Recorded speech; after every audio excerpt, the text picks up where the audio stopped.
Voilà, dans Luc 5, à partir du verset 17, on relit le texte et après je ferai un court résumé de ce qu'on a vu la semaine dernière. Luc 5, 17. Un jour, Jésus enseignait, et des pharisiens et des docteurs de la loi étant là assis, venus de tous les villages de la Galilée, de la Judée et de Jérusalem. Alléluia. Et la puissance du Seigneur se manifestait par des guérisons. Et voici des gens portant sur un lit un homme qui était paralytique, cherchaient à le faire entrer et à le placer sous les regards du Seigneur, sous ses regards. Comme ils ne savaient pas par où l'introduire à cause de la foule, ils montèrent sur le toit et ils le descendirent par une ouverture avec son lit, au milieu de l'assemblée devant Jésus. Verset 20, voyant leur foi, Jésus dit, « Homme, tes péchés te sont pardonnés. » Les scribes et les pharisiens se mirent à raisonner en eux-mêmes. Qui est celui qui profère des blasphèmes? Qui peut pardonner les péchés si ce n'est Dieu seul? Jésus connaissait leurs pensées, prit la parole et leur dit, quelles pensées avez-vous dans vos cœurs? Lequel est le plus aisé de dire? Qu'est-ce qui est le plus facile de dire? Tes péchés te sont pardonnés, ou de dire lève-toi et marche. Or, afin que vous sachiez que le Fils de l'homme, c'est-à-dire Jésus, assure à la terre le pouvoir de pardonner les péchés. Je te l'ordonne, dit-il au paralytique, lève-toi, prends ton lit et va dans ta maison. Et à l'instant même, il se leva en leur présence et prit le lit sur lequel il était couché et s'en alla dans sa maison, glorifiant Dieu. Tous étaient dans l'étonnement et glorifiaient Dieu, remplis de crainte, ils disaient, nous avons vu aujourd'hui des choses étranges. Amen. Déjà, on avait vu la semaine dernière que déjà le première partie, sans encore m'étaler, sans encore répéter ce que j'ai dit la semaine dernière, mais voyant leur foi, Jésus dit, homme, tes péchés te sont pardonnés. Et là, ça nous parle du pardon des péchés et du salut de l'âme. Et que c'est la priorité du Seigneur pour toi ce soir. Pour ta vie, pour ton salut, c'est ce qui est la priorité du Seigneur.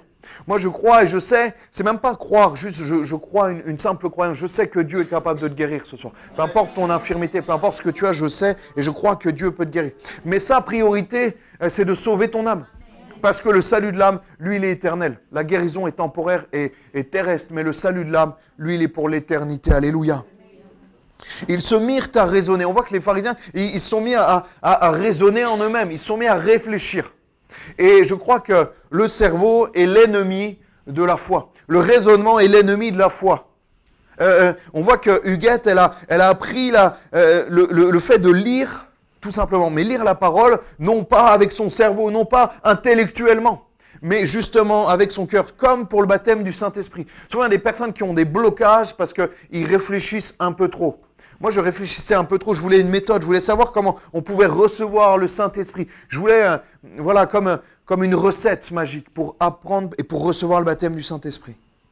Mais avec le Seigneur, c'est aie plus de foi, ouvre plus ton cœur et raisonne moins. Essaye de moins raisonner. À un moment donné, il y a même cette expression, je ne sais pas si vous la dites chez vous, mais débranche ton cerveau.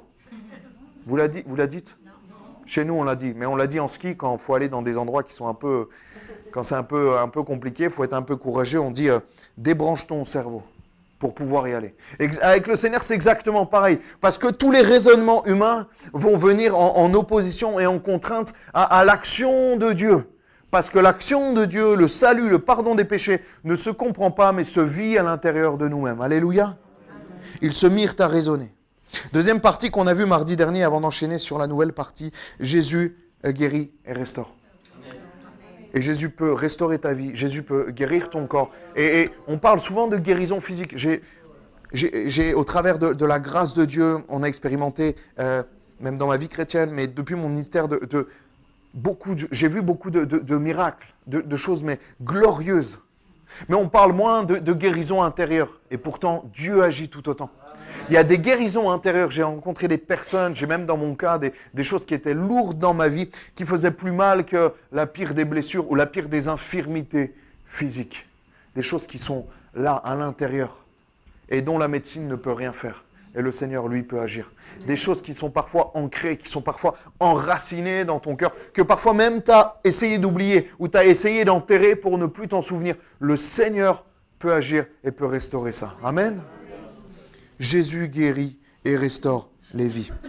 On a vu que Capernaum, là où se passe cette scène, ça veut dire village de la consolation. Et j'ai envie, et je veux, et nous voulons que cette maison, que cette église soit la maison de la consolation. Amen. Je parlais la semaine dernière, je crois, de l'hôpital de l'Ariane. Alléluia. Moi, je crois qu'ici, c'est l'hôpital de l'Ariane.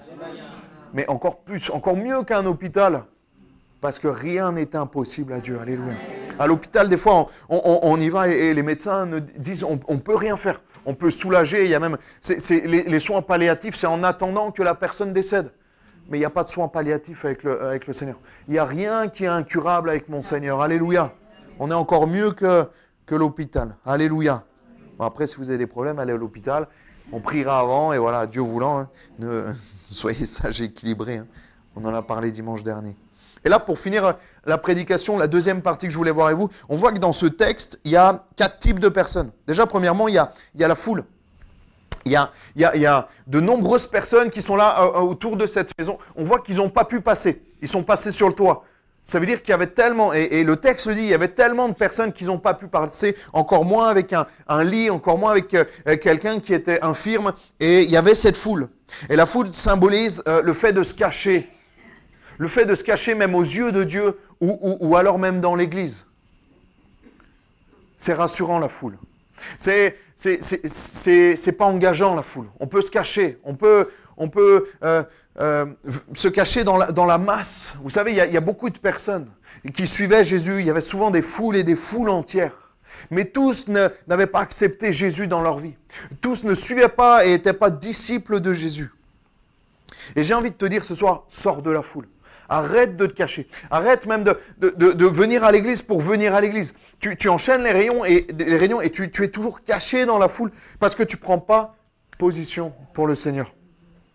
Parce que là, il nous est dit qu'il y avait la foule, mais il n'y en a qu'un à qui il va pardonner les péchés. Il y en a qu'un qui a eu tellement faim, tellement soif de rencontrer le Seigneur, tellement soif de plus avec le Seigneur, qu'il est allé le voir. Et laisse-moi te dire que ta foi, ta vie chrétienne, dépend de ta soif et de ta faim. Elle ne dépend pas de Dieu. Dieu a la même portion. Dieu veut nous donner tous la même chose parce qu'il nous aime tous. C'est-à-dire le salut en Jésus-Christ. Amen. On est d'accord sur ça? Mais ce qui va faire la différence, c'est ta faim et ta soif. Ta détermination à rencontrer Jésus.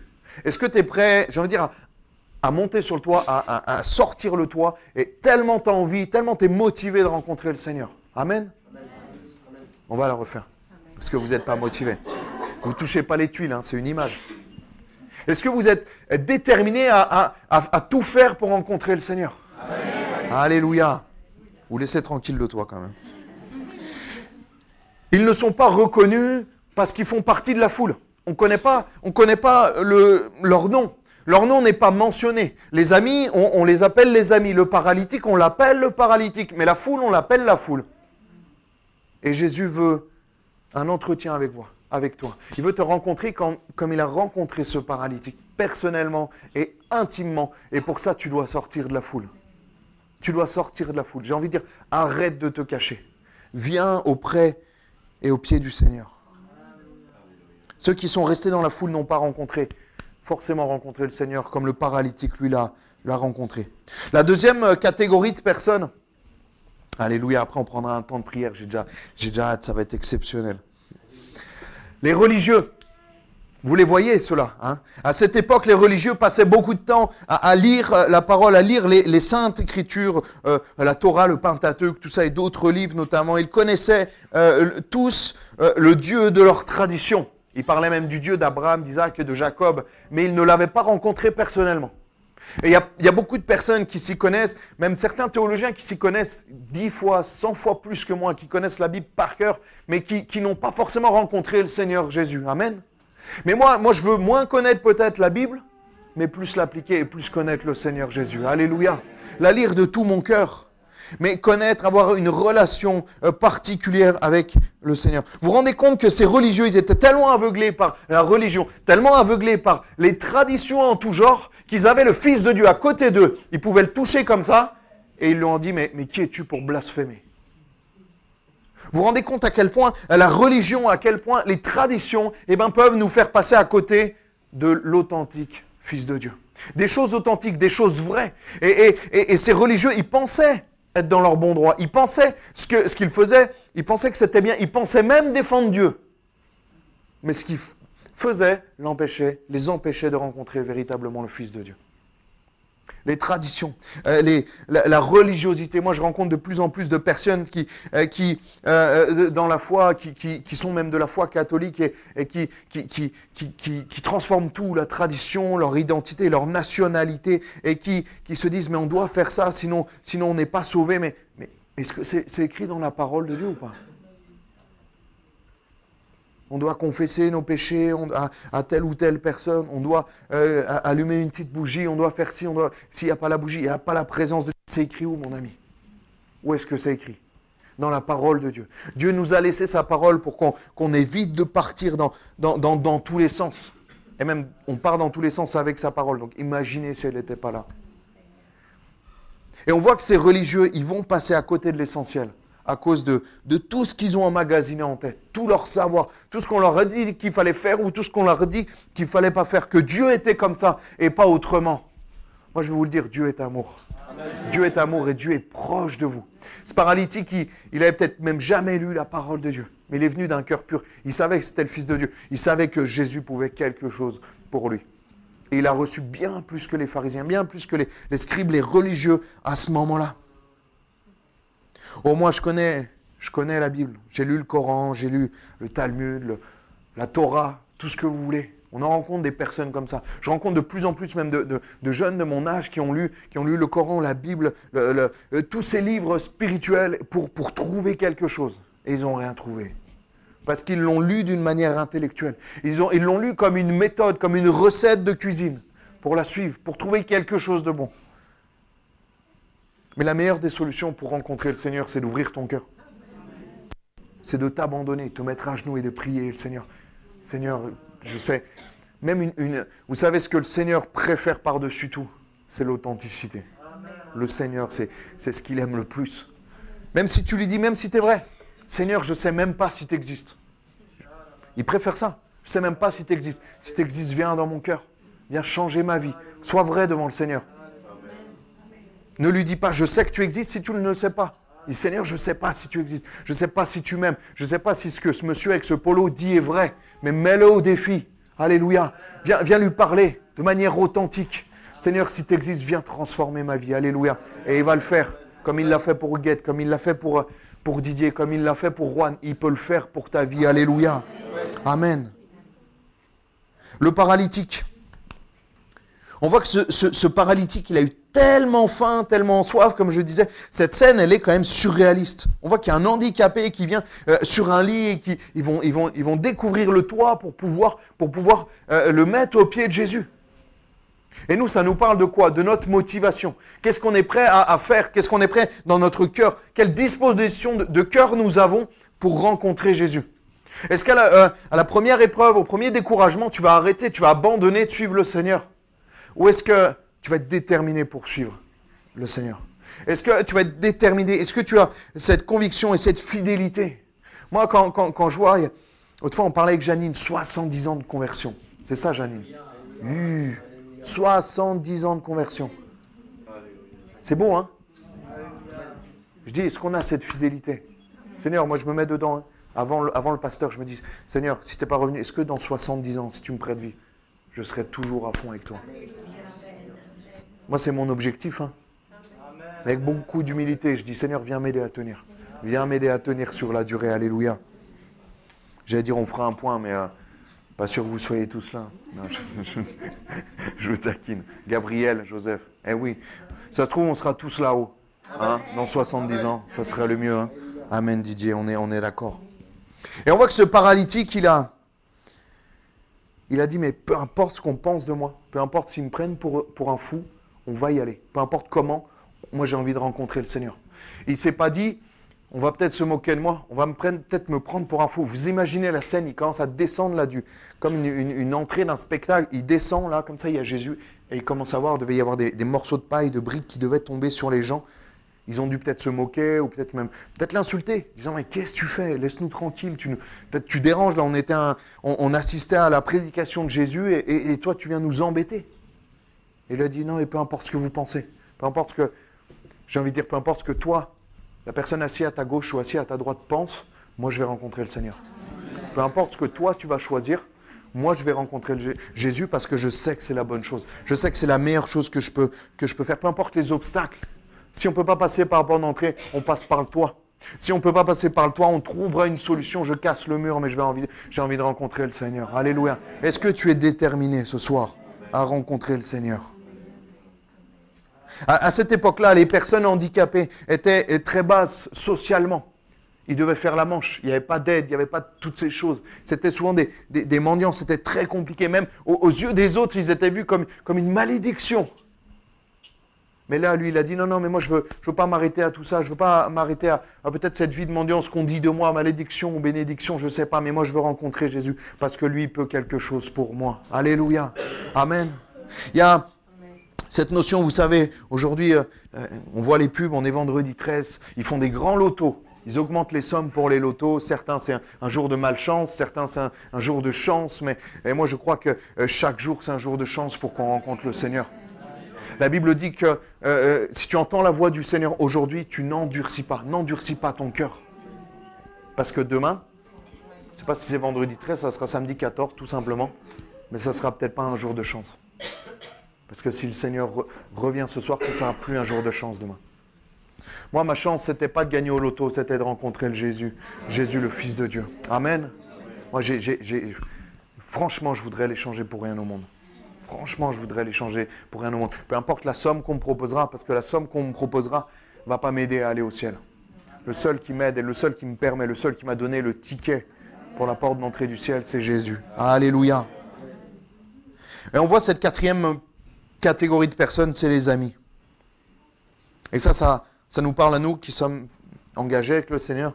Est-ce qu'on est ce type d'amis qui apportons les autres vers le Seigneur, qui donnons envie, qui par notre témoignage, par nos prières, par nos actions, amenons les autres au Seigneur? Est-ce qu'on se donne les moyens? Est-ce qu'on se dit, mais non, mais ça va être compliqué. Non, mais je suis fatigué, je ne vais pas faire ça, je ne vais pas faire ce détour pour aller le chercher, c'est compliqué, il fait nuit en plus. Moi, je n'ai pas envie d'y aller. Est-ce qu'on voit l'intérêt de l'autre au-dessus de notre propre intérêt? Est-ce qu'on se dit, est-ce que je vais faire aux autres ce que j'aimerais qu'on me fasse? C'est biblique, ça. Hein? Est-ce qu'on voit l'intérêt de l'autre avant notre propre intérêt? Ou est-ce que, comme ses amis, on voulait, on s'est dit, mais peu importe, nous, ce qu'on doit faire, on va l'amener au pied de Jésus. Peu importe ce que ça nous coûte, je me suis dit, ça a dû quand même être fatigant pour eux. Peut-être même dangereux de monter sur ce toit. Mais ils n'ont pas regardé à ça. Je pense qu'ils devaient être fatigués, ils devaient transpirer, ils devaient faire chaud, je pense, j'imagine. Ça devait être, je pense, sur les tuiles, ils ont peut-être glissé. C'était peut-être que certains, je ne sais pas, en se réceptionnant, ils se sont peut-être fait mal aux mains, peut-être ouvert la main, j'en sais rien. Mais à la fin de journée, ils devaient être transpirants, peut-être tout sales. Ils ont dit, mais on a amené notre ami au pied de Jésus. Alléluia. Et ça a changé sa vie. Ça a changé sa vie. Je pense qu'ils devaient avoir un sourire, les amis, en sortant de ce moment-là. Ils ont dit, mais waouh, on est des véritables amis là. Alléluia. Oui, Jésus, je veux apporter ma famille, mes amis, mes voisins, mes collègues. Il est dit, les placer sous les regards du Seigneur. Quand est-ce que la dernière fois que tu as pu amener quelqu'un sous les regards du Seigneur? Je me le dis à moi-même. Quand c'est que la dernière fois tu as parlé de Jésus à quelqu'un? Je me le dis à moi-même, moi le premier. Moi, chaque semaine, chaque jour, je veux avoir une occasion. Au moins chaque semaine. Au moins chaque semaine. Seigneur, donne-moi de témoigner. Donne-moi des occasions. Donne-moi le courage. Parce que souviens, ça vient de là. Hein. On est tous pareils. Hein. Les occasions, on les a, si on est honnête. Hein. Le courage, c'est plus compliqué. Seigneur, viens nous donner cette force. Viens me donner cette force pour parler à mes voisins. Alléluia. Pourquoi? Parce que, enfin, quatrième et dernière partie, après on prendra un temps dans la présence de Dieu, dans la prière. Commence à préparer ton cœur pour cet instant. Je crois que le Seigneur va agir puissamment. Alléluia. Est-ce que vous le croyez? Amen.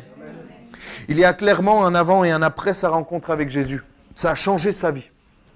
Comme quelqu'un qui gagne au loto, il y a un avant et un après, mais là, c'est durable et c'est pour l'éternité. Il y a un avant et un après pour cet homme parce qu'il a rencontré Jésus. Parce que Jésus a touché sa vie, a pardonné ses péchés.